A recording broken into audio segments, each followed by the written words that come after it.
Bismillahirrahmanirrahim. Assalamualaikum warahmatullahi wabarakatuh.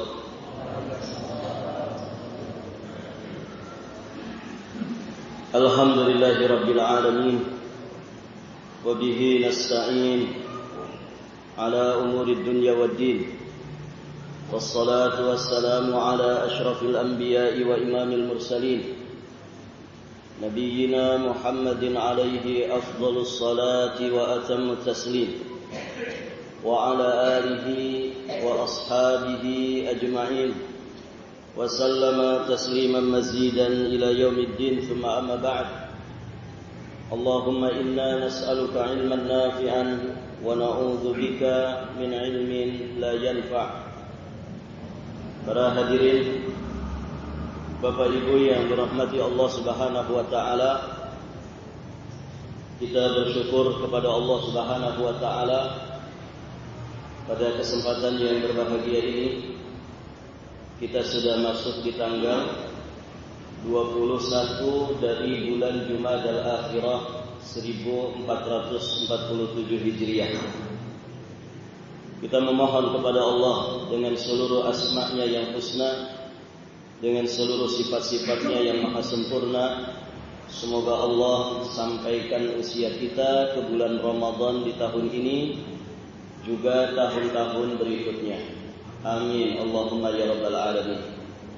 Salawat dan salam semoga Allah limpahkan kepada Nabi kita yang mulia, Nabi Muhammad sallallahu alaihi wa alihi wasallam, beserta seluruh keluarganya, para sahabatnya, para tabi'in, atba'u tabi'in.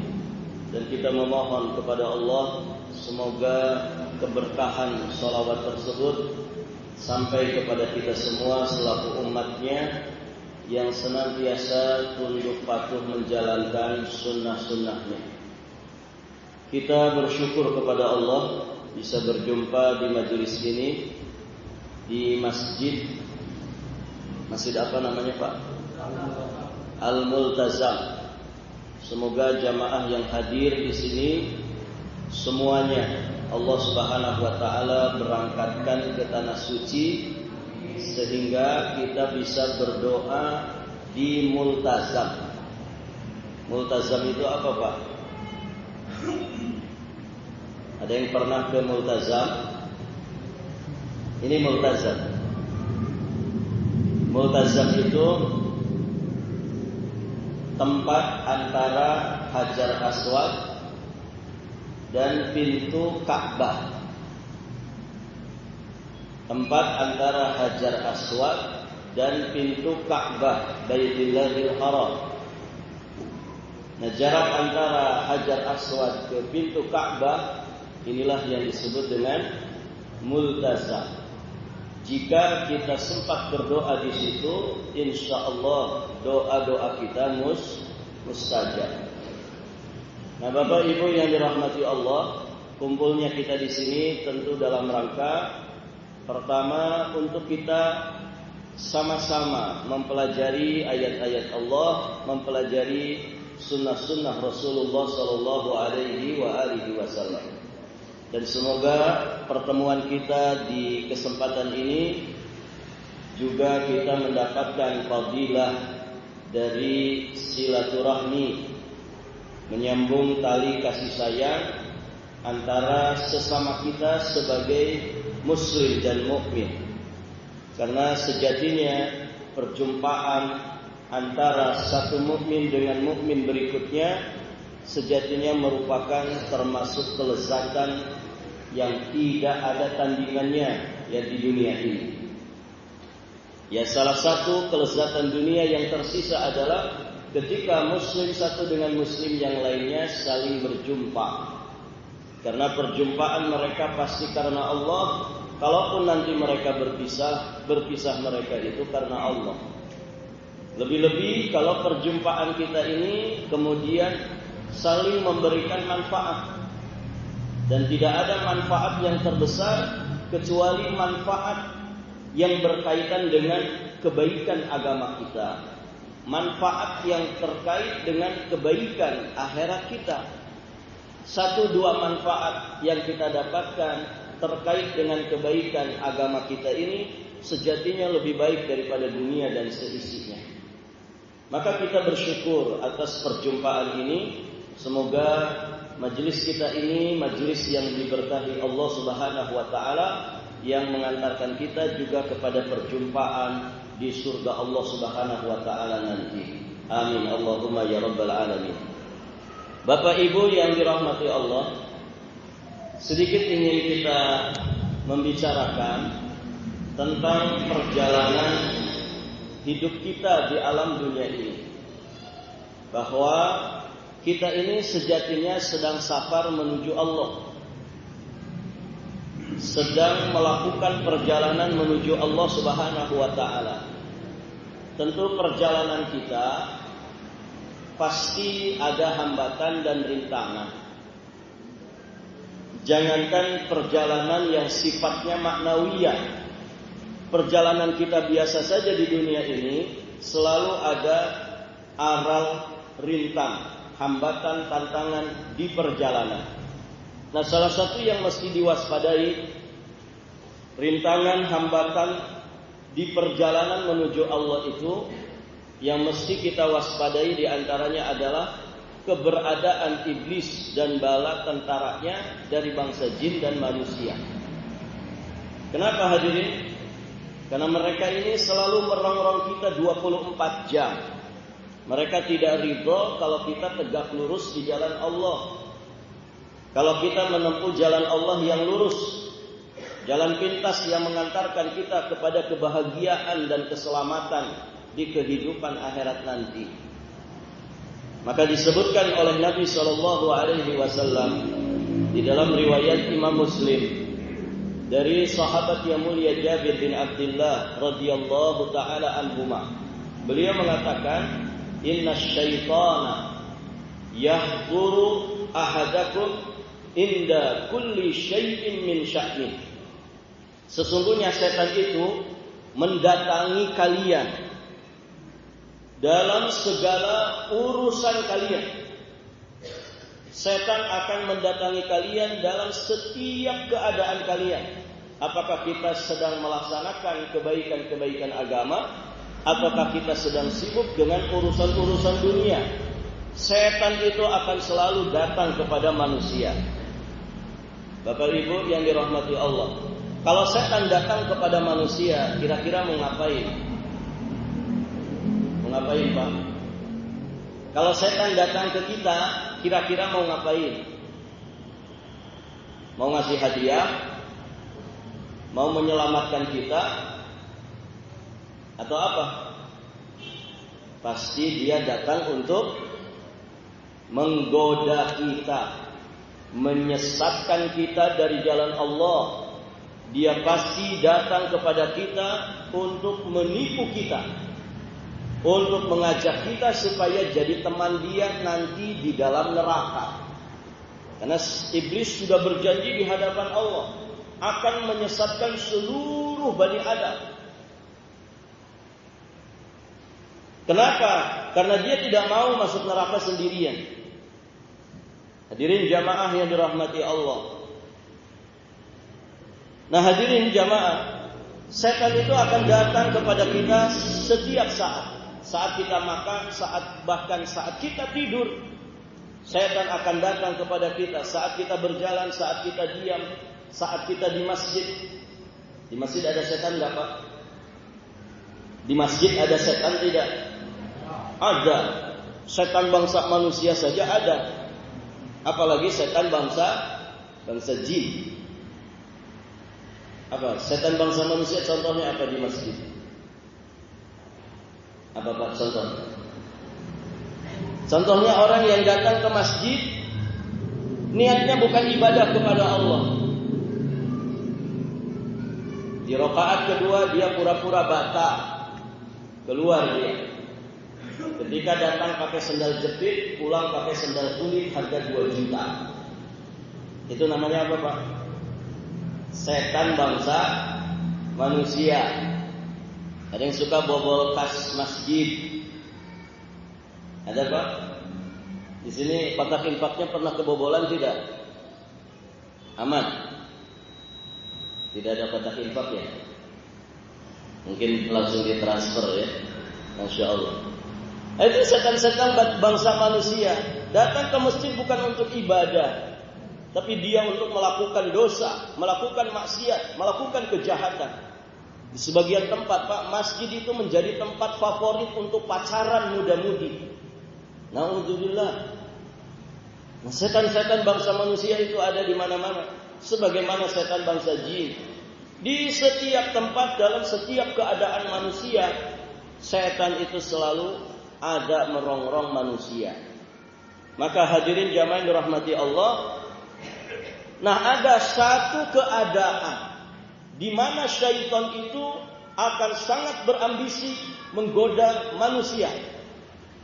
Tadi ya, di setiap keadaan. Namun ada satu keadaan yang sejatinya kita harus lebih mawas, kita harus lebih waspada dari kejahatan syaitan. Kapan itu para jamaah? Yakni saat kita mau mati. Imam Al-Khattabi rahimahullahu ta'ala beliau menyatakan, wa qad ruwiya anna asy-syaitana la yakunu fi halin ashaddu 'ala ibni adam minhu fi halil maut. Yaqulu li a'wanihi dunakum hadha fa innahu in fatakumul yawm lam talhaquhu ba'dal yawm. Diriwayatkan bahwa tidak ada kesempatan yang lebih diperhatikan oleh syaitan untuk menyesatkan manusia selain ketika kematiannya. Maka dia akan mengundang rekan-rekannya. Setan akan mengajak teman-temannya. Dunakum hadza, kumpul kalian di sini. Kumpul kalian di sini. Ini ada orang mau mati. Begitu para jamaah yang dirahmati Allah. Fa innahu in fatakumul yawm, karena kata setan ini, jika kalian tidak bisa menyesatkannya hari ini, jika kalian tidak bisa menyesatkan manusia yang akan mati ini, lam talhaquhu ba'dal yaum, maka kalian tidak lagi akan bisa menyesatkan, menggoda orang ini selama-lamanya. Karena orang yang sudah mati selesai urusannya. Jadi setan itu Pak akan selesai menggoda kita, menyesatkan kita kalau kita sudah mati. Semasa kita masih hidup, maka selama itu mereka mati-matian menyesatkan kita. Nah, keadaan yang paling mesti diwaspadai adalah saat kita menghadapi sakaratul maut. Kita akan dirempuk oleh syaitan. Ya, kita akan dirongrong oleh syaitan, bahkan setan akan memanggil teman-temannya. Apa yang kemudian mereka lakukan? Yang mereka lakukan jelas menyesatkan manusia sebelum kematiannya. Dengan kata lain, setan itu tidak ridho kalau kita itu mati husnul khatimah. Maka dijelaskan oleh sebagian penjelasan, di antaranya dijelaskan oleh Imam Ibnul Jauzi alaihi rahmatullah. Beliau mengatakan, qad ya'ridu iblisu lil maridi walil muhtadar fayu'dhihi fi dinihi wa dunyahu. Kata Imam Ibnul Jauzi, iblis bisa saja mendatangi orang yang sedang sakit, orang yang sedang sekarat. Lalu dia berusaha merusak urusan agamanya, sekaligus juga merusak urusan dunianya. Begitu, iblis itu kalau datang, syaitan itu kalau datang kepada kita pasti merusak. Maka setan bangsa manusia juga sama karakternya. Kalau ada manusia punya sifat merusak, sejatinya dia adalah setan bangsa manusia. Karena manusia yang beriman, manusia yang saleh, yuslihun, Justru mereka melakukan perbaikan di muka bumi ini, bukan pengerusakan. Hadirin jamaah yang dirahmati Allah. Nah, iblis datang saat manusia mau mati, dia berusaha merusak agamanya, berusaha merusak dunianya. Wa qad yastawli 'alal insan hina idzin fayudilluhu fi i'tiqadihi. Maka iblis mungkin saja menguasai seseorang itu pada saat itu, yakni saat orang itu mau mati, sehingga menyesatkan akidahnya. Perhatikan ini Pak. Setan berusaha menyesatkan keyakinan, menyesatkan akidah dari orang yang mau mati ini. Gambaran kejahatan dia yang lain, wa rubbama hala bainahu wa bainat taubah. Ada kalanya iblis ini kemudian menghalangi orang yang mau mati ini antara dia dan taubat nasuha. Dihalang-halangi supaya tidak taubat. Dan orang yang berhasil mengakhiri hidup dengan taubat, sejatinya itu tanda husnul khatimah. Kemudian kata Imam Ibnul Jauzi, wa rubbama jaa al-i'tirad 'ala al-muqaddar. Ada kalanya syaitan kemudian memunculkan rasa protes pada diri orang yang mau mati ini terhadap takdir Allah Subhanahu wa ta'ala. Boleh enggak Pak protes terhadap takdir? Boleh tidak? Tidak boleh. Ya. Tidak boleh. Karena takdir Allah itu pasti mengandung hikmah. Allah Maha Kuasa dengan segala takdirnya. Manusia ya, di bawah kekuasaan Allah Subhanahu wa ta'ala. Ketika Allah mengharamkan beberapa perkara tertentu, maka seorang muslim harus taslim, menerima, mematuhi.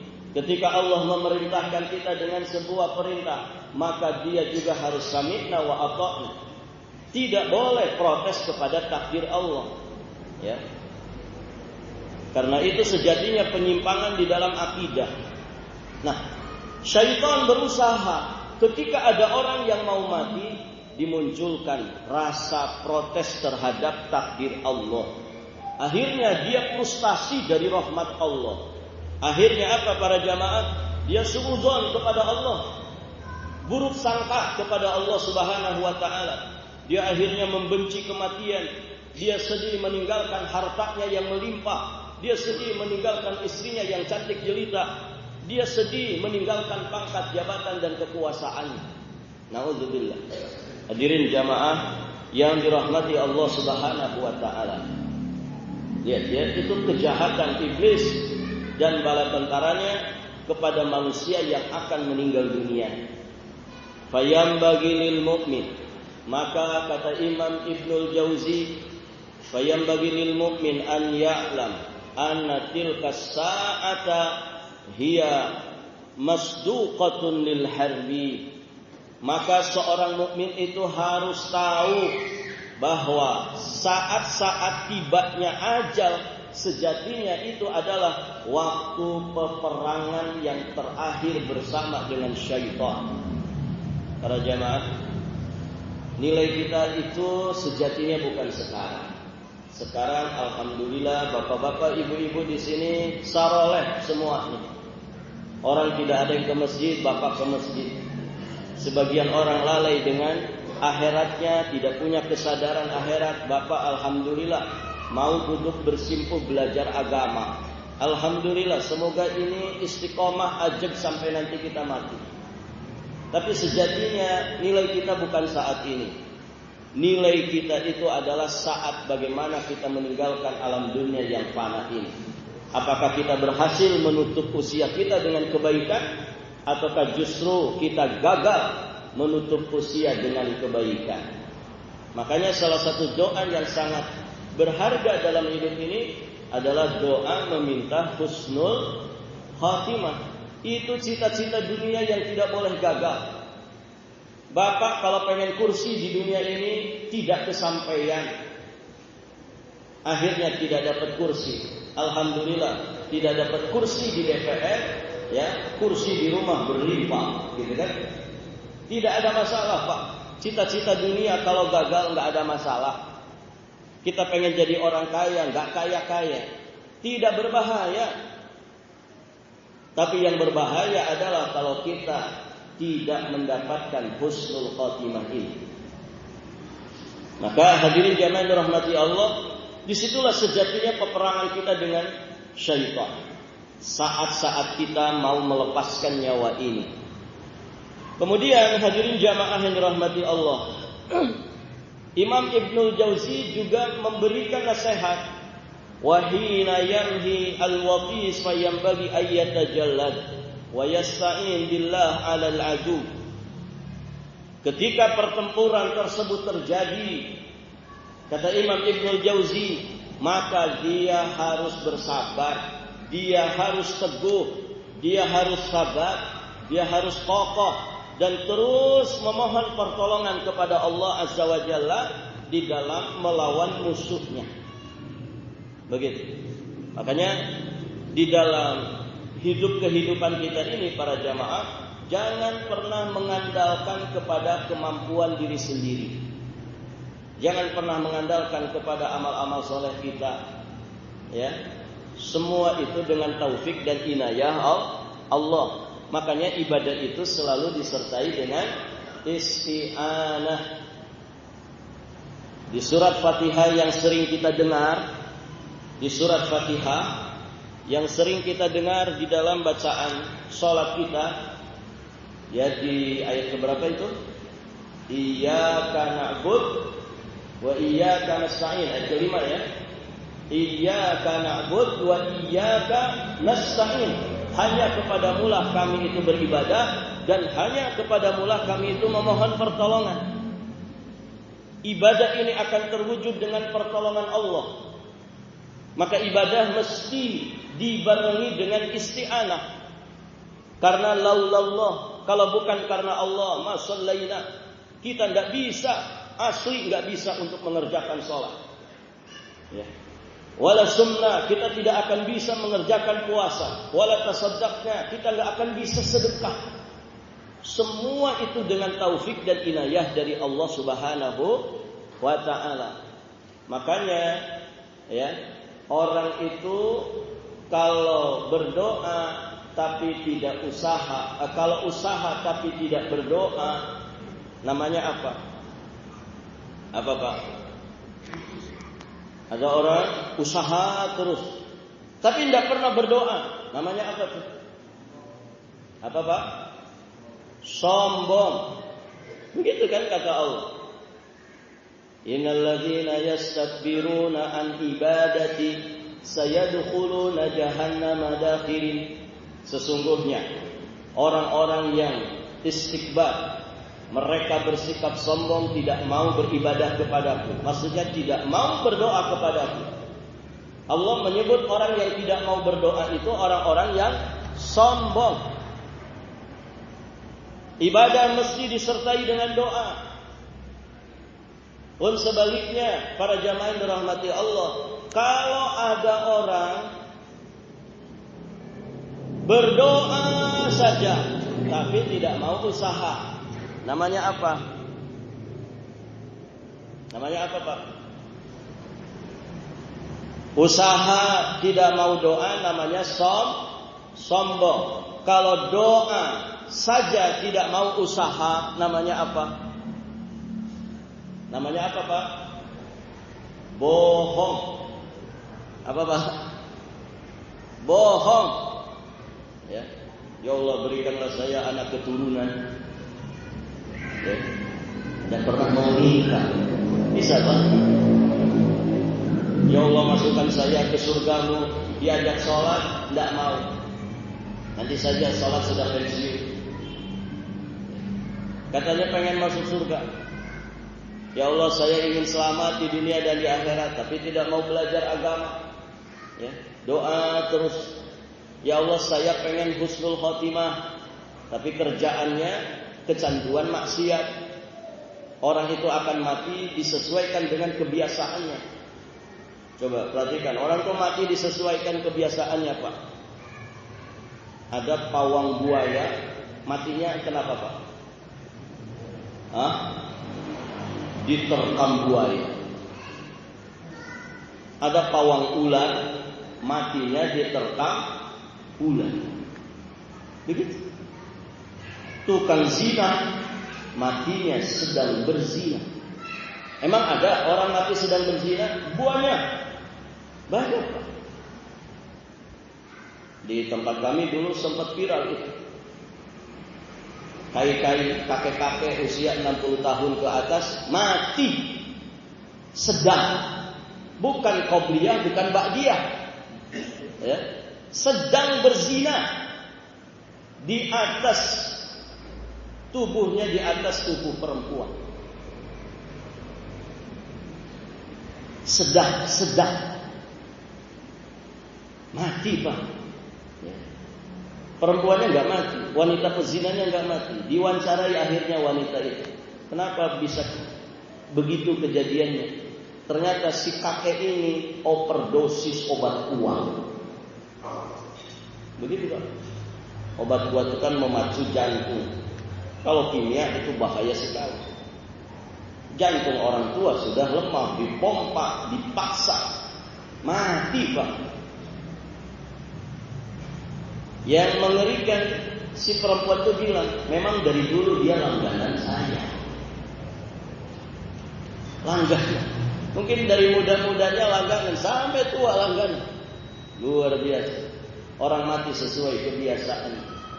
Orang kecanduan narkoba, matinya overdosis narkoba. Orang suka mabuk-mabukan, matinya sedang mabuk. Maka hati-hati dengan kebiasaan kita. Bagaimana kemudian orang itu berdoa terus untuk mendapatkan husnul khatimah, tapi dia selalu kecanduan maksiat dan dosa. Maka dipadukan antara ibadah dengan isti'anah, ya. Selalu kita berdoa kepada Allah, termasuk untuk saat-saat pertempuran kita di penghujung usia kita ini. Makanya Nabi mengajari kita doa di satu hadis, ada di Sunan Abi Dawud, Sunan An-Nasa'i dan Musnad Imam Ahmad. Nabi mengajari kita satu doa, Allahumma inni a'udzubika an yatakhabbatani asyaitanu indal maut. Allahumma inni a'udzubika an yatakhabbatani syaitan indal maut. Ya Allah, aku berlindung kepadamu agar setan tidak menggoda diriku di saat kematian. Ini doa penting, Pak. Allahumma inni a'udzubika an yatakhabbatani asyaitanu indal maut. Ya Allah, lindungi diriku. Sesungguhnya aku berlindung kepadamu, ya. Aku berlindung kepadamu supaya setan tidak menggoda diriku saat aku mati. Para jamaah yang dirahmati Allah Subhanahu wa taala, kita juga diajari di dalam Islam, kalau kita menyaksikan ada saudara kita yang akan meninggal dunia, untuk mentalkin. Jadi kalau kita dimulai dari misalnya menjenguk orang sakit, gitu ya. Kalau menjenguk orang sakit, maka salah satu di antara adabnya adalah mendoakan. Doa bagi orang yang sakit itu ternyata membesarkan hatinya. Apa doa kalau menjenguk orang sakit, Pak? Mendoakan orang yang sakit itu apa? Apa doanya? Siapa yang hafal? Dapat hadiah, Pak. Ada hadiah ini. Kalau ada saudara kita sakit, apa doanya? Doanya pendek saja. Ada yang hafal?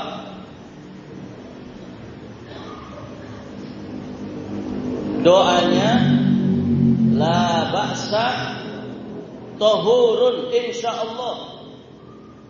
Insyaallah ini hafal kan, Pak? Belakangnya insya Allah. La ba'sa, tidak mengapa, nggak apa-apa. Insya Allah nggak apa-apa. Ini kalimat memberikan harapan besar untuk sembuh. Memotivasi orang yang sakit supaya apa? Supaya dia tidak suudzon kepada Allah.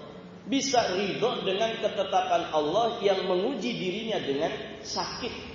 La ba'sa tohur insyaallah. Tidak apa-apa, tohur. Sakitmu itu bisa menjadi penghapus, pensuci dosa-dosamu insyaallah. Ini kan membesarkan hati. Jangan sebaliknya, menjenguk orang sakit iya menjenguk, tapi ketika menjenguk nakut-nakutin. Sebagian orang begitu. Sakit apa kamu? Ini sakitnya begini. Tetangga saya kemarin mati sakitnya sama. Dan sebagian orang begitu Pak. Ya. Makanya kamu itu begini-begini, malah diomelin, kasihan. Ini orang sedang sakit. Ya. Dihibur, ditasliyah, dibesarkan hatinya, dibesarkan harapannya. Supaya kalaupun dia kemudian dengan sakitnya itu menghadapi yang namanya kematian, dia tidak berprasangka buruk kepada Allah. Dia tidak frustasi dari rahmat Allah Subhanahu wa ta'ala. Nah itu para jamaah yang dirahmati Allah. Pun demikian saat kematiannya, maka kita dibimbing ketika ada orang yang mau meninggal dunia dan kita menyaksikan tanda-tanda dia itu akan mati. Ya. Apa tanda kematian Pak? Tanda orang itu mau mati apa Pak? Ini semua camat semua kan Pak? Pak camat semua kan? Di belakang ibu camat. Calon mati. Semua kita calon mati. Apa tanda kematian? Usia tua. Usia tua itu tanda kematian. Muncul uban. Ada yang sudah ubanan? Ada yang sudah ubanan Pak? Banyak. Sakit-sakitan itu tanda mati. Ya. Tidur, bahkan tidur itu tanda mati. Hati-hati kalau sedang taklim tidur. Para jamaah, ini kalau ada orang sudah kelihatan tanda-tanda kematiannya, maka kita diperintahkan untuk mentalqin, membersamai dia, menuntun dia untuk mengucapkan kalimat la ilaha illallah. Ditalqin begitu. La ilaha illallah. Usahakan yang mentalqin itu orang yang terdekat dengan calon mati ini. Orang disayangi, yang menyayangi, supaya lebih mudah bisa diterima. Karena keadaan dia berbeda dengan keadaan kita yang belum tiba ajalnya. Orang itu kalau mau mati, dia sudah menyaksikan para malaikat datang. Malaikat rombongan yang akan mencabut nyawanya. Hadirin jamaah yang dirahmati Allah. Nah itu tidak disaksikan oleh orang-orang sekitar yang belum datang ajalnya. Maka berbeda keadaannya orang yang biasa dengan orang yang mau mati. Berbeda keadaannya. Maka ditalqin pelan-pelan. Dekatkan mulut kita ke telinganya. Langsung dituntun, langsung dibimbing dengan kalimat la ilaha illallah. Jangan pakai kalimat lain Pak. Sudah kalimat itu saja. Karena itu petunjuk dari Nabi. Sebagaimana hadis Nabi, man kana akhiru kalamihi la ilaha illallah dakhalal jannah. Harapan besarnya itu, siapa yang akhir ucapan dari mulutnya keluar ketika dia mau mati adalah kalimat la ilaha illallah dakhalal jannah, maka pasti dia akan masuk surga. Begitu. Jangan ditalqin pakai lagu. Mentang-mentang yang mau mati ini pencipta lagu yang legendaris, kemudian ditalqinnya pakai lagu. Kasihan. Jangan ditalkin pakai yang lain. Kita ini muslim. Talkinlah dengan syahadat la ilaha illallah. Jangan dengan kalimat lain. Ada juga orang mentalkin gini. Bapaknya mau mati, Pak. Nyebut, Pak. Nyebut. Akhirnya yang keluar bu. Langsung dengan kalimat la ilaha illallah. Pelan-pelan. Terus diulang.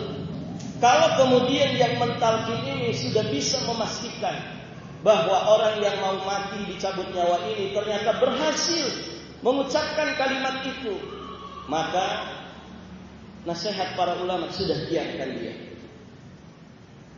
Jangan lagi diajak ngobrol macam-macam, sudah biarkan. Dengan harapan kalimat terakhir yang dia ucapkan itu adalah la ilaha illallah. Inilah yang dikatakan finish yang manis, kematian yang sangat indah. Itulah yang disebut dengan husnul khatimah.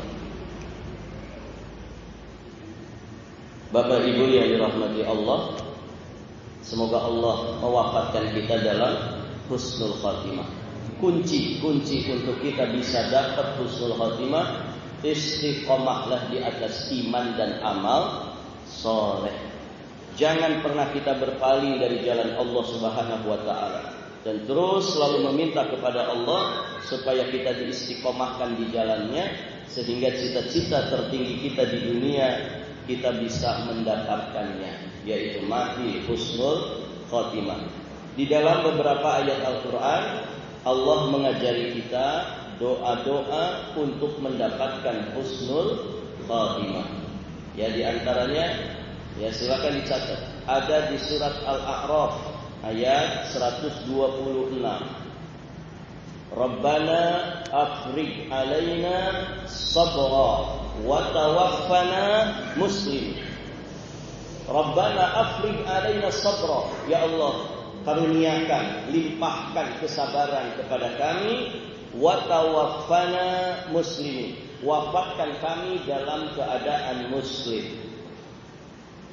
Ada juga di surat Yusuf ayat ke-101, tawaffani muslimah wa alhiqni bis-shalihin, wafatkan aku ya Allah sebagai muslim dan kumpulkanlah, tempatkanlah kami bersama dengan orang-orang saleh.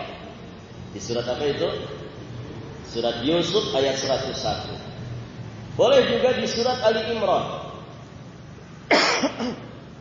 Di surat Ali Imran ayat 193. Rabbana ighfir lana dzunubana wa kaffir 'anna sayyi'atina wa tawaffana ma'al abrar. Wahai Rabb kami, ampunkanlah dosa-dosa kami, wa kaffir 'anna sayyi'atina, dan hapuskanlah segala kesalahan-kesalahan kami, wa tawaffana, dan wafatkanlah kami bersama dengan orang-orang yang baik. Nah, ini doa-doa yang diajarkan oleh Allah supaya kita mendapatkan husnul khatimah. Barakallahu fikum. Bapak Ibu yang dirahmati Allah, sampai di sini saja pelajaran kita. Semoga yang sedikit ini bermanfaat khusus bagi kami pribadi, dan semoga manfaat maslahatnya juga tersebar bagi jamaah yang hadir di masjid ini, muslimin dan juga muslimat. Semoga Allah Subhanahu wa ta'ala mewafatkan kita dalam keadaan yang terbaik, dalam keadaan husnul khatimah. Amin. Allahumma ya rabbal alamin. Akhiru da'wana alhamdulillahi rabbil alamin. Jika ada pertanyaan sebelum ditutup, dipersilahkan.